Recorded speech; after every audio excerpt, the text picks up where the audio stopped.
we'll start another lecture. And we'll combine a lecture for the youth and the congregation. Is that okay? Is that okay? Huh? Huh? I'm sorry, I was told to give a youth lecture from 6 to 7, but as Radhesham just told me, the classes don't get over till 5:30, isn't it? Is that right, Radhesham? Is that okay with you? So just will be a short lecture, and is anyone coming here for the first time to our youth program, or all of your regular visitors?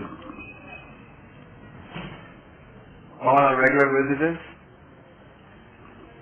Hare Krishna.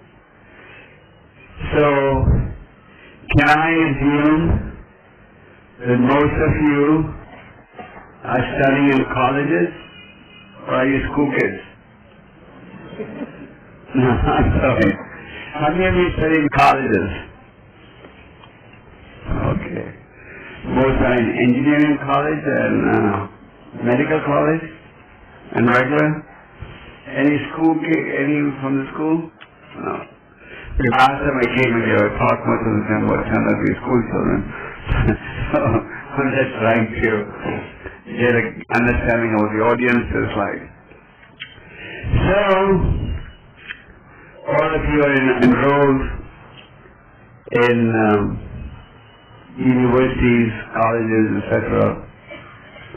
Actually, I regularly lecture in schools and colleges and interact with students.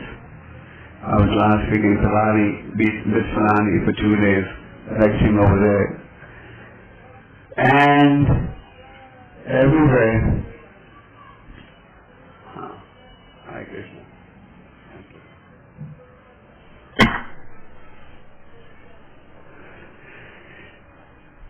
So we have so many educational institutions now.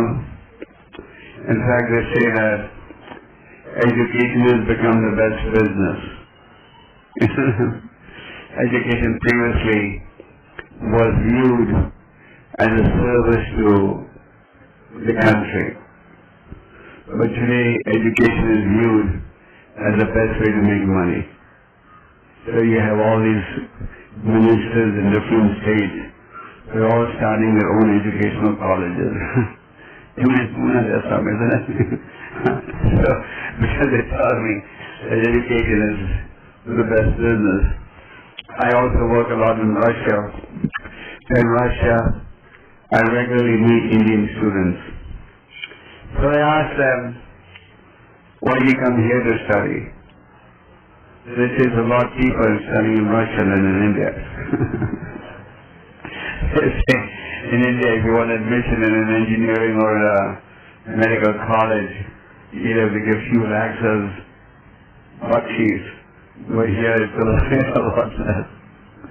So that's unfortunate.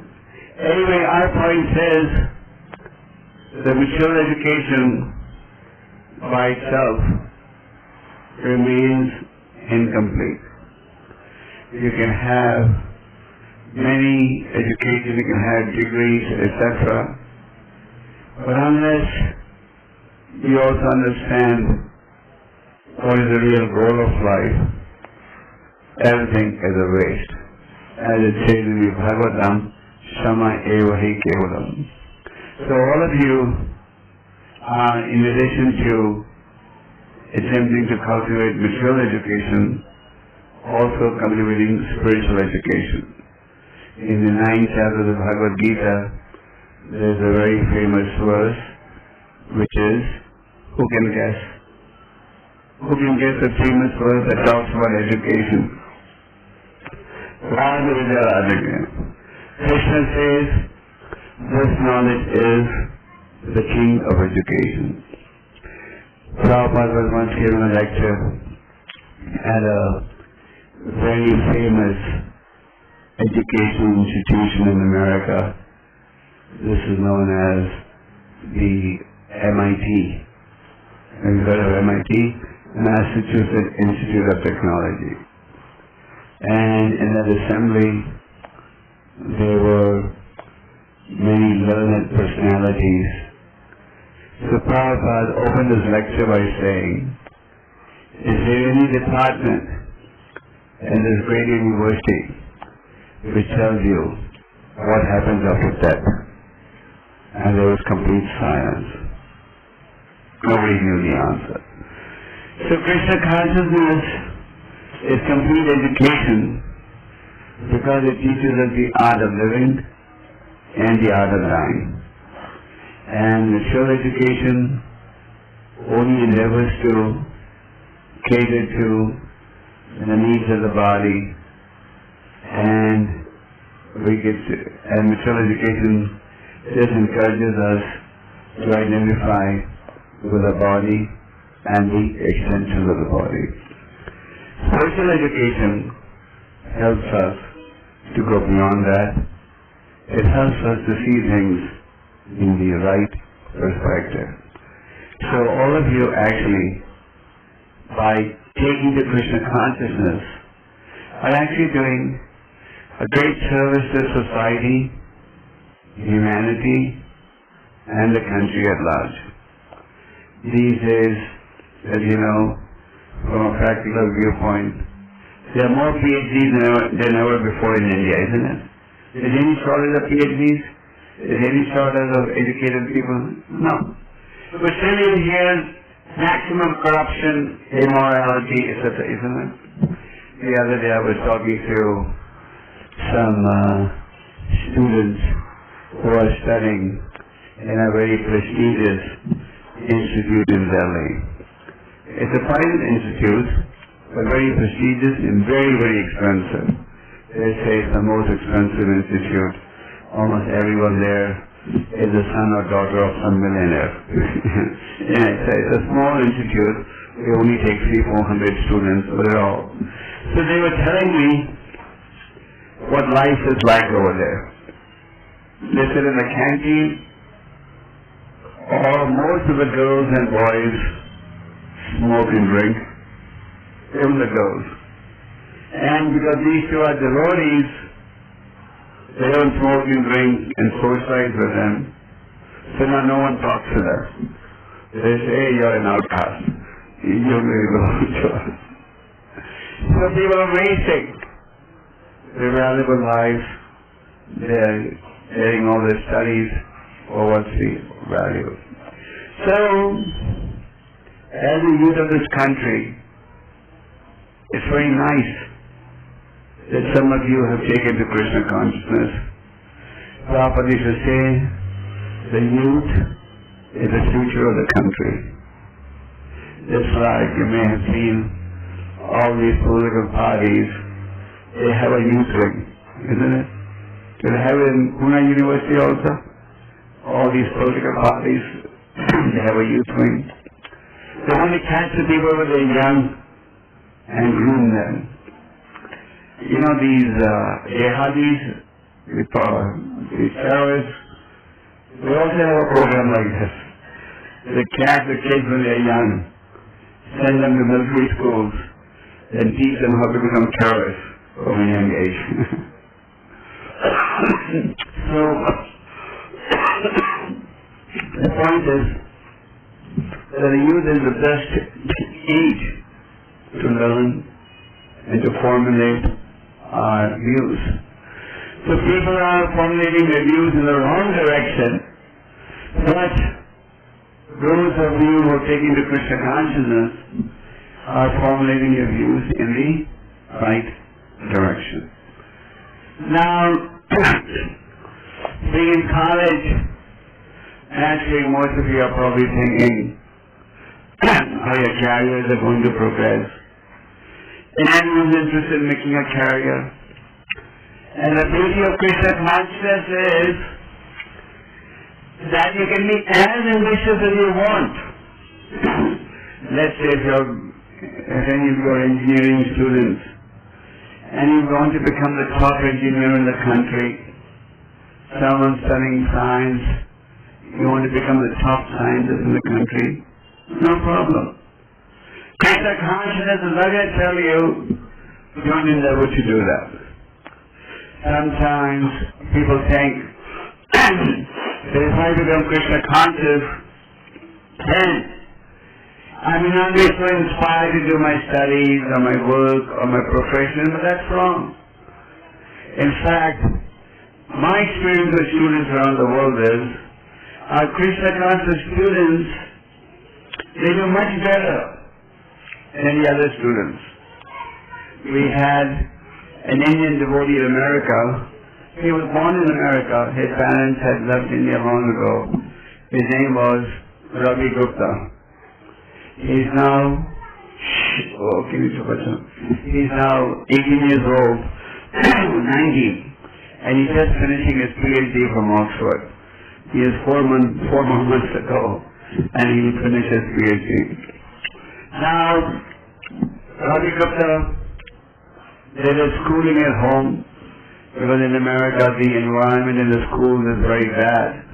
So his parents, they were devotees. His father is an engineer with HP. So he didn't want his two sons to get spoiled. So they did homeschooling. Homeschooling is very, very common in America. Even Christian families are doing it more and more. But he entered university when he was 13. And he was first class first throughout. And people used to ask him, and he's also a writer. He used to write for a practical magazine, but he also writes regularly for American newspapers. So his teachers used to ask him, what's your secret? How do you get such high grades? You know, he's 13. He wasn't even 13 when he finished high school. He was 13 when he entered college, university. At 15 or 15 and a half, he finished graduation. At 17, he finished master's. And by 19 or 20, he finishing his PhD. So he told everyone that it's my Krishna consciousness that has disciplined me. Because he became Krishna conscious, he started chanting 16 rounds a day. He started reading Bhagavad Gita, lead a regulated life. He was prevented from bad associations, bad habits. And he had very sharp intelligence that he used spiritually and maturely. So in Krishna consciousness, we use our intelligence both spiritually and maturely. We use our intelligence maturely in whatever area of specialization you may have. Spiritually, we use it to see how we can use our abilities in service of the Lord. After Prabhupada established the ISKCON Society, he established an institute called the Bhaktivedanta Institute. And in that institute, they were mainly scientists and people with technical engineering background, highly qualified people. So Prabhupada told them, you use your mature education to prove that nothing exists without God. And not a blade of grass moves without God's permission. So Krishna consciousness doesn't discourage education. It doesn't discourage pursuance of your professional agenda. All it discourages is misuse of human life. That's all. So, by being Krishna conscious, you will be able to progress spiritually and maturely. Now, if you look around at society today, you find society in a very disturbed condition. You find that everything evil is increasing. You may see a lot of new cars on the road. You may see a lot of nice new products in the market. But does that mean that people are happier today than before? No. People are not happier than before. There was a survey done in America, and people were asked a question What is it that you want in life that money cannot buy? Well, generally you think that money can buy everything, am I right? So they were asked the question, what is it that you want in life that money can't buy? And you know what the number one answer was? What was it? Love. There is the peace of mind. He said peace of mind is something that money can't buy. So peace of mind is something that you can only buy if you are Krishna conscious.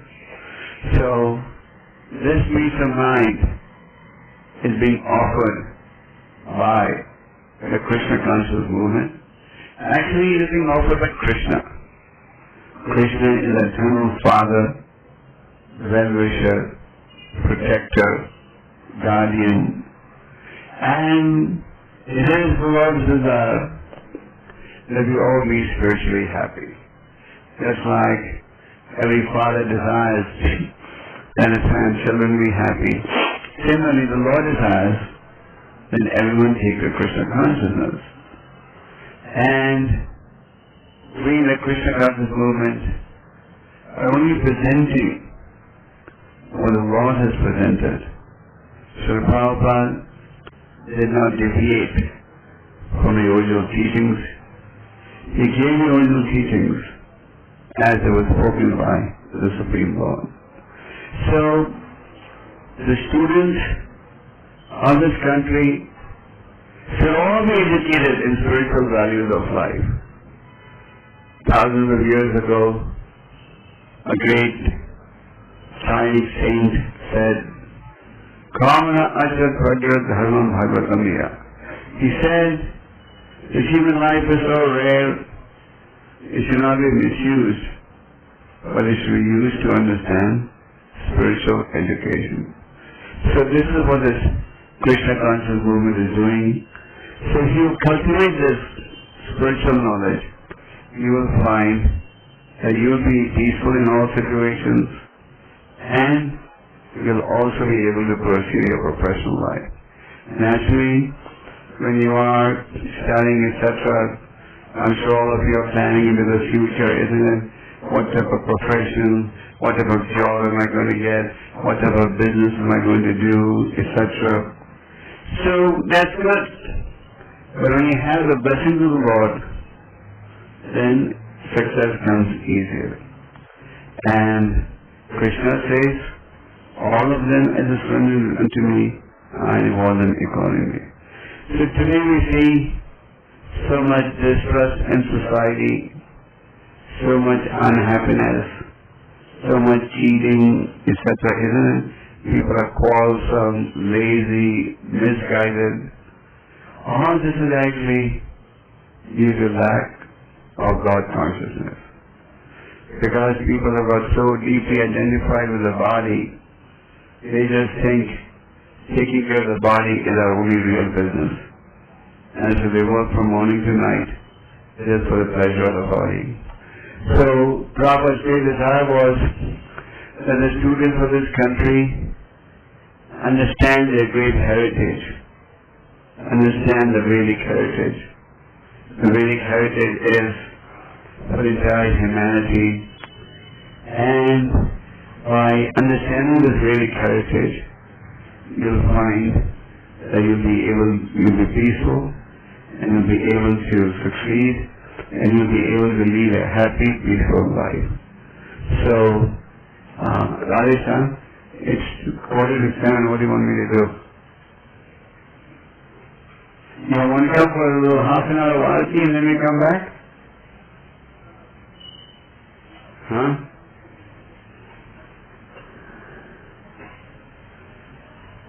Very good. So you tell them now. You tell them. Hare Krishna. They were actually